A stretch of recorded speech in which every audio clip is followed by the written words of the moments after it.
From the Presidential Palace, Manila, Dateline Malacañang.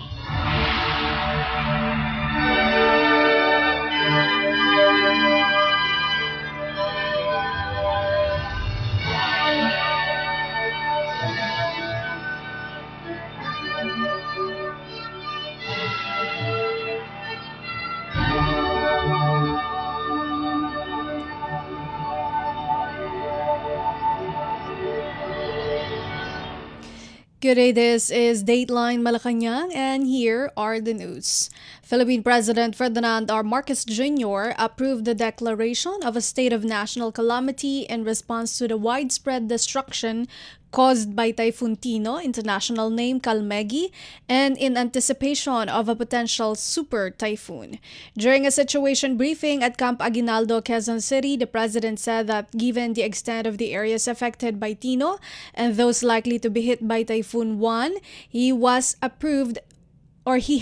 approved the National Disaster Risk Reduction and Management Council or NDRIMC's proposal to declare a national calamity. Typhoon Tino battered Visayas and Mindanao with torrential rains and powerful winds triggering floods, landslides, and displacing thousands. The calamity declaration enables faster access to emergency funds, imposes price controls on essential goods, and expedites the delivery of national government aid to affected communities. Because of the scope of, shall we say, problem areas that has been hit by Tino and will be hit by Uwan, there was a proposal from the NDRMC, which I approved, that we will declare a national calamity. Because ilang regions na yan, there will be almost 10 regions, 10, 12 regions that will be affected. So, pagka ganun karami, ganun ang scope, then we will really have to, then it is a national calamity. So, that gives us quicker access to some of the emergency funds, number one. Secondly, it mapapabilis ang ating procurement so that we don't have to go to the usual bureaucratic procedures, and we can immediately provide assistance to the victims of the storms. While a tropical depression outside the Philippine Area of Responsibility or PAR is forecasted to enter early next week, making landfall in Cagayan and impacting much of Luzon. According to the Philippine Atmospheric, Geophysical and Astronomical Services Administration or PAG-ASA, once inside PAR, it will be named one, the 21st storm to hit the country this year, and may intensify into a super typhoon.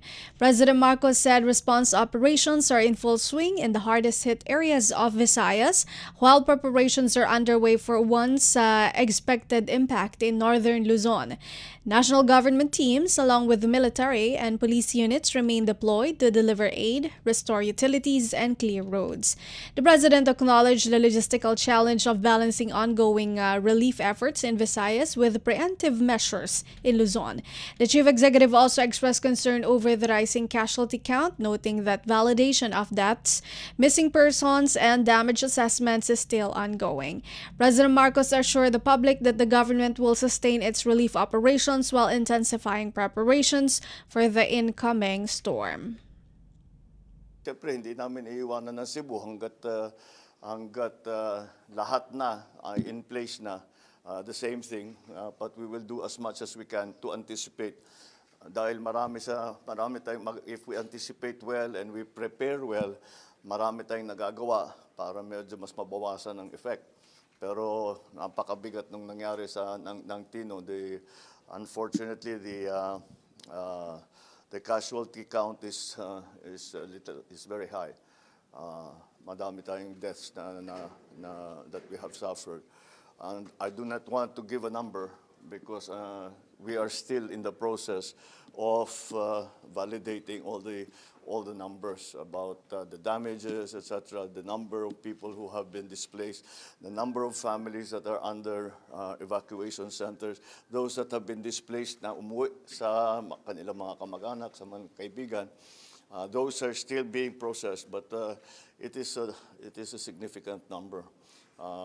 So that's the situation for now. We are continuing our relief and support for those who were hit by Typhoon Tino, but we are also doing everything that we can para ma-anticipate at makapaghanda tayo ng mabuti dito naman sa parating na Typhoon Uwan. Philippine President Ferdinand R. Marcos Jr. Dateline Malacañang. Meanwhile, Malacañang announced that Philippine President Ferdinand R. Marcos Jr. has authorized the release of 760 million pesos in financial assistance to local government units or LGUs affected by Typhoon Tino, international name Calmegi. According to Palace Press Officer Claire Castro, the funds sourced from the Office of the President aim to fast-track recovery efforts and provide urgent support to displaced families. Under the allocation plan, 50 million pesos each will go to Cebu, Capiz, Surigao del Norte, Iloilo, Bohol, and Negros Occidental. Cebu, one of the worst-hit provinces, recorded 71 of the 114 confirmed deaths and widespread flooding. 40 million pesos each will be given to Eastern Samar, Surigao del Sur, Southern Leyte, Antique, and Aklan. 30 million pesos each will be allocated to Leyte and Masbate. 20 million pesos each will be provided to Guimaras, Agusan del Norte, and Dinagat Islands. 10 million pesos each will go to Biliran, Camarines Sur, Sorsogon, Misamis Oriental, Negros Oriental, and Palawan. 5 million pesos each will be distributed to Albay, Romblon, Batangas, Northern Samar, Siquijor, Quezon Province, Samar, Agusan del Sur, Laguna, Zamboanga City, Manila, Camiguin, Occidental Mindoro, Camarines Norte, Zamboanga del Norte, and Iligan City. The assistance is part of the national government's broader effort to support LGUs in disaster response and rehabilitation following the typhoon's devastation. Dateline Malacañang. Malacañang said Philippine President Ferdinand R. Marcos Jr. has ordered the release of about 1.307 trillion pesos in programmed appropriations to stimulate the Philippine economy. In a press briefing, Palace Press Officer Claire Castro said the fund release aims to ensure the speedy recovery of the country, especially the communities hit by recent calamities. Castro said the utilization of the programmed appropriations, most of which would be allocated for social services for the rest of 2025, would drive a multiplier effect on the economy. Ipinag-utos ni Pangulong Ferdinand R. Marcos Jr. ang pagpapalabas ng 1.307 trillion pesos program budget para sa fourth quarter ng taon. Layunin nitong matugunan ang mga pangangailangan ng mga kababayang sinalanta ng mga nasakuna at sa mga kanilang agarang pagbangon at makapagsimulang muli. Ayon sa Department of Budget and Management, sa pangunguna ni Secretary Amena Pangandaman, malaking bahagi ng nasabing pondo ay ilalaan sa social services, alinsunod sa direktiba ng Pangulo na tiyaking lahat ng Pilipino ay makikinabang sa mga gastusin ng pamahalaan. Inatasan din ni Pangulong Marcos Jr. ang lahat ng tanggapan ng pamahalaan na gamitin ang pondo sa pamamagitan ng matuwid at epektibong paraan upang mapalago ang ekonomiya ng bansa. Naniniwala ang pamahalaan na kapag nagagamit ng tama ang pera ng bayan para sa infrastruktura, kalusugan, edukasyon o mga direktang subsidiya, mas maraming pera ang pumapasok na tutulong sa pagpapalago ng ekonomiya ng bansa. Lumalakas ang konsumo at pamumuhunan dahil nakikita ng mga investors na tumataas ang pangangailangan para sa kanilang mga produkto at serbisyo.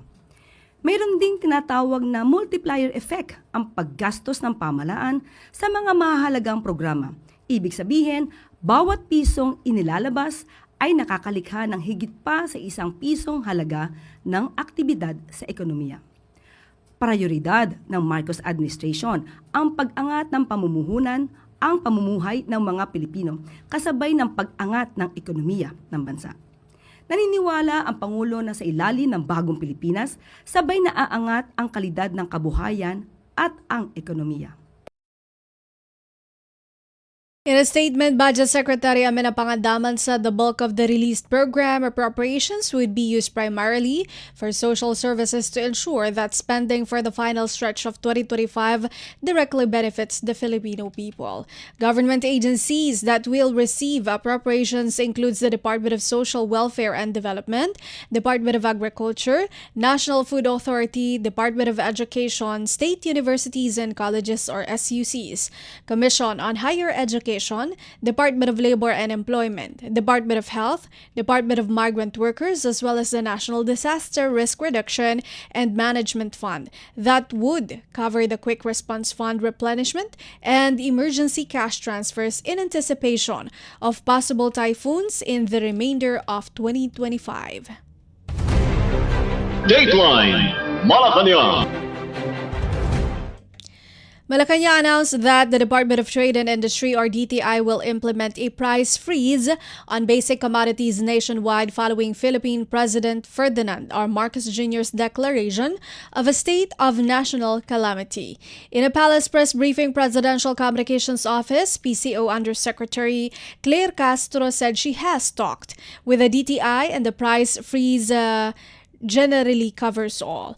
Castro, however, said to wait for the actual deliberation of a national state of calamity to know the details of the scope of the price freeze. Nakausap po mismo natin ang pamunuan ng DTI at sila po mismo ang patungkol sa price freeze or pag-monitor ng mga halaga ng basic commodities and items. Ito po ay pangkalahatan. Pero sa ngayon po, hintayin po natin ang declaration mismo na manggagaling sa Pangulo dahil kanina lamang po ay kanyang inaprubahan ito.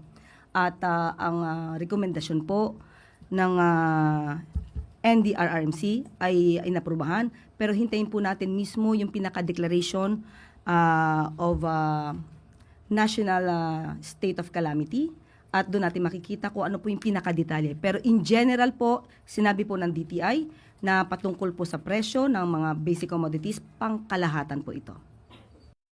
As Press Officer Claire Castro. Dateline Malacañang. Meantime, following President Ferdinand R. Marcos Jr.'s declaration of a state of national calamity, the Department of Agriculture or DA will impose a price freeze on agricultural commodities in areas severely affected by Typhoon Tino. DA Secretary Francisco Chu Laurel Jr. on Thursday said price freezes will likely be declared in the most affected areas. He added that Metro Manila may also be included if food supply disruptions occur, especially with the holidays approaching. Chu Laurel said rice priced at 20 pesos per kilo under the Benteng Bigas Meron Na or BBM Na program may be distributed to typhoon-hit areas upon request from local governments. The DA is expected to finalize its intervention plan by Friday or Saturday, pending field assessments of crop damage. Initial estimates from the DA Disaster Risk Reduction and Management Operations Center place agricultural losses at 13.26 million pesos, affecting 742 farmers and fishers. The rice sector suffered the most at 10.76 million pesos, followed by corn, 1.62 million pesos, high-value crops, 461,020 pesos, infrastructure and equipment, 370,000 pesos, and livestock and poultry, 45,350 pesos. To support recovery, the DA has earmarked at least 255 million pesos in aid. 216.39 million pesos for farm inputs such as rice, corn, and crop seedlings, 1.12 million pesos for animal feeds and supplements, 841,600 for bangus, tilapia, and carp fingerlings. The National Food Authority or NFA has also readied 2.6 million bags of rice for LGUs and relief agencies. Additionally, affected farmers may avail of a 25,000 pesos loan under the Survival and Recovery or SURE loan and indemnification programs. A quick response fund for rehabilitation of damaged agricultural lands will follow. Chu Laurel assured that preparations are underway for the potential impact of another incoming tropical cyclone. Dateline Malacañang. Malacañang reaffirmed the administration's commitment to tackling food insecurity, acknowledging that recent calamities have contributed to a surge in hunger across the country.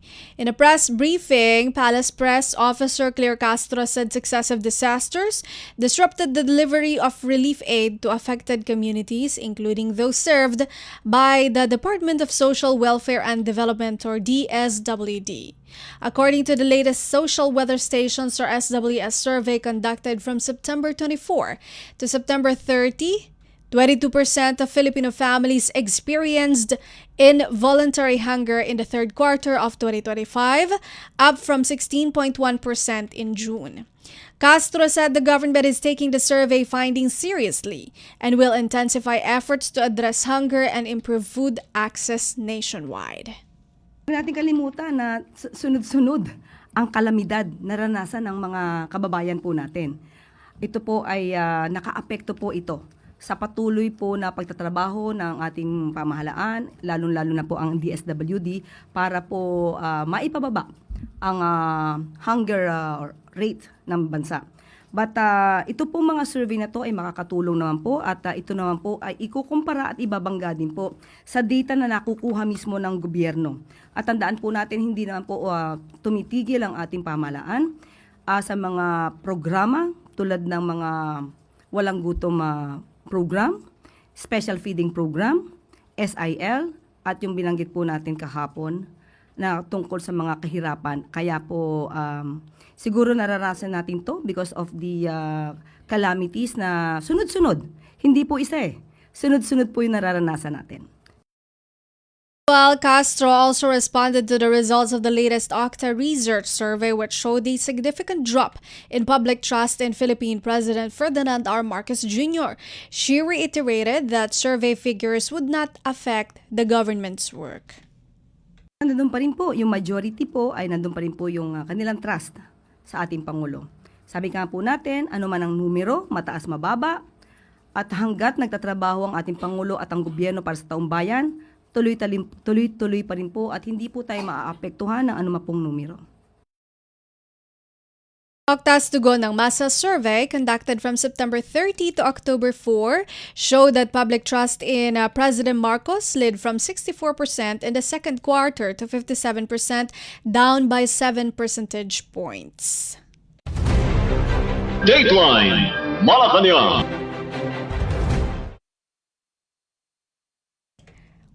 Okay, for Dateline Malacañang's presidential coverage, let us listen to the speech of President Ferdinand R. Marcos Jr. Mula sa Presidential Communications Office at Radyo Pilipinas, ito ang Presidential Live Event. Presidential Live Event. Chairman Jose Pardo, Philippine Stock Exchange President and CEO Mon Monzon, Maynilad Chairman Manny Pangilinan, Maynilad President and CEO Ramoncito Fernandez, executives and employees of Philippine Stock Exchange and of Maynilad, distinguished guests, ladies and gentlemen, good morning. We mark today a milestone for our country's water sector, our stock market, and for our economy. The listing of Maynilad Water Services on the Philippine Stock Exchange is a sign of confidence in our markets and in our people. When Maynilad began operations more than 2 decades ago, the challenge of bringing clean and reliable water to every home in the west zone of Metro Manila was clear. So, what started out as a concession has since evolved into a partnership that continues to serve millions of Filipinos every day. This listing invites more investors and voices into the journey of managing a precious resource. With its initial public offering, Maynilad welcomes scrutiny and accountability. And in doing so, Maynilad can expand our capital markets and our shared belief that private enterprise can serve the public good. This also sends a message that transparency is a standard that all our institutions must abide by. Additionally, Maynilad's sustainability programs, including a climate-resilient water system, investments in renewable energy and waste management, watershed protection, these are all acts of stewardship that have future generations in mind.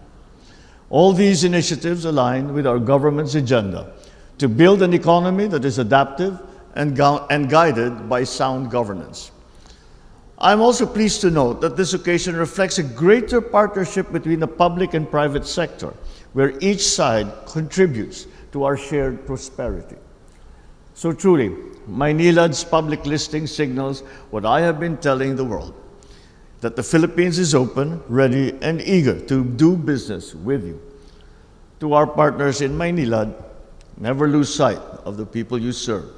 Be assured, the government is always in support of your initiatives, especially now that you have entered this new phase in your service.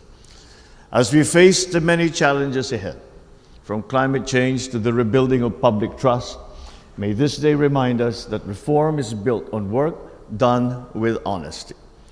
Because I believe that when we do things with purpose and excellence, progress will flow just like water that is steady and life-giving. Maraming salamat po at mabuhay ang Maynilad, mabuhay ang bagong Pilipinas. Thank you, Mr. President. At this point, You just listened to Philippine President Ferdinand R. Marcos Jr.'s message during his attendance at the Maynilad Water Service initial public offering listing ceremony. Mula sa Presidential Communications Office at Radyo Pilipinas, ito ang Presidential Live Event. Presidential Live Event. Moving on to Dateline Malacañang news. Malacañang said Philippine President Ferdinand R. Marcos Jr. will not block any request for a copy of his Statement of Assets, Liabilities, and Net Worth, or SALN. The statement came after the Akbayan Party and several civil society groups submitted a letter to the Office of the Ombudsman seeking the release of the SALNs of President Marcos, Vice President Sara Duterte, and other top officials. Asked for comment, Palace Press Officer Claire Castro said the public should await the Ombudsman's response. The request was filed following the issuance of Memorandum Circular Number 3, which lifts previous restrictions on public access to official SALNs. Castro earlier said the president and his cabinet are prepared to disclose their SALNs. Cabinet members have already convened to discuss the matter. In 2020, the Office of the Ombudsman imposed stricter rules on SALN access, requiring the consent of the official concerned before any request could be processed. Several lawmakers in both chambers of Congress have recently begun releasing their SALNs voluntarily. Dateline Malacañang. The Philippine government has established an interagency steering committee to oversee the implementation of executive orders, or EO 100 and EO 101, aimed at stabilizing rice prices and protecting farmers from unfair trading practices. Signed by Philippine President Ferdinand R. Marcos Jr. on October 25, the twin EOs mandate a palay or unhusked rice floor price and a full rollout of the Sagip Saka Act. Department of Agrarian Reform or DAR Secretary Conrado Estrella III emphasized the importance of EO 100, which directs the Department of Agriculture or DA to set and regularly adjust the minimum buying price for palay based on production costs, market conditions, and farmer welfare. The floor price ranges from 17 pesos to 23 pesos or pesos per kilo for wet palay, and 23 pesos to 30 pesos for dried. Entities buying below these rates may face administrative sanctions. To prevent post-harvest losses, EO 100 also allows the temporary use of public facilities like gymnasiums and multi-purpose halls for grain storage. The DA National Food Authority or NFA, Department of the Interior, and Local Government or DILG, Department of Trade and Industry or DTI, and Department of Social Welfare and Development or DSWD have submitted a draft implementation plan to Malacañang and agreed to form a technical working group to monitor compliance nationwide. EO 101 complements this by ordering the full implementation of Republic Act 11321 or the Sagip-Saka Act, which promotes direct government procurement from accredited farmers' cooperatives and organizations without public bidding. Authored by Senator Francis Pangilinan, the law aims to boost farmer and fisher folk incomes through enterprise development and expanded market access. The Farmers and Fisher Folk Enterprise Development or FFED FED program under EO 101 will build capacity, support sustainable livelihoods, and submit biannual progress reports to the President. DAR will assist in monitoring using its Registry of Agrarian Reform beneficiaries, while the DA encourages farmers and arbos to register for inclusion in the program. Dateline Malacañang. Finally, for Dateline Malacañang, the Department of the Interior and Local Government or DILG called on all local government units or LGUs to prepare for Tropical Storm Phung-Wong, which is expected to intensify into Super Typhoon 1 as it nears the Philippine Area of Responsibility or PAR this week. LGUs were instructed to clear waterways and drainage systems, inspect roads and bridges, and ensure evacuation centers are stocked with essential supplies. Local Disaster Risk Reduction and Management Councils or LDRIMCs are also advised to plan preemptive evacuations in high-risk areas. In its advisory, the DILG emphasized the urgency of activating disaster councils, preparing evacuation sites, and issuing early warnings to vulnerable communities. The directive supports President Ferdinand R. Marcos Jr.'s call for proactive local governance and heightened disaster preparedness amid the growing threat of severe tropical cyclones. Emergency response teams and rescue units must be placed on standby with rescue equipment and relief goods prepositioned for immediate deployment. According to the latest weather bulletin, the storm currently classified as a tropical storm may strengthen into a super typhoon and make landfall this weekend. It could bring wind signal number 5 conditions, posing life-threatening risks to parts of northern and central Luzon. Dateline Malacañang. And that is all for today's Dateline Malacañang for Radyo Pilipinas World Service. This has been Bea Gaza-de Guzman. From the Presidential Palace, Manila, Dateline Malacañang.